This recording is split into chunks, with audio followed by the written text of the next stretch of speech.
ನಮಸ್ತೆ ದಾವಣಗೆರೆ. ಶಕ್ತಿನಗರದಲ್ಲಿ ಯಾರೆಲ್ಲ ಒಂದೊಳ್ಳೆ ಮನೆ ನೋಡ್ತಿದ್ದೀರೋ ನಿಮ್ಗಂತಾನೆ ಭೀಷ್ಮ ಸರ್ಕಲ್ಗೆ ನಿಯರ್ ಇರೋ ಅಂತ 30-40 ಸೈಟಲ್ಲಿ ಕನ್ಸ್ಟ್ರಕ್ಷನ್ ಆಗಿರೋ G+1 ರೆಂಟಲ್ ಇನ್ಕಮ್ ಪ್ರಾಪರ್ಟಿ ತಂದಿದ್ದೀವಿ.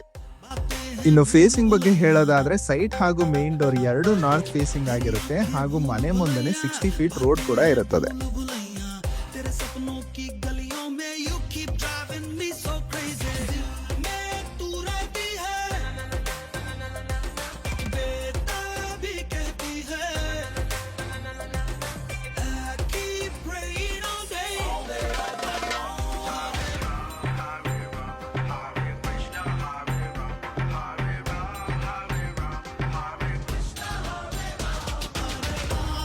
ಪ್ರಾಪರ್ಟಿಯ ಹೆಚ್ಚಿನ ಮಾಹಿತಿಗಾಗಿ ಸ್ಕ್ರೀನ್ ಮೇಲೆ ಕಾಣ್ತಿರೋ ನಂಬರ್ಗೆ ಕಾಂಟ್ಯಾಕ್ಟ್ ಮಾಡಿ.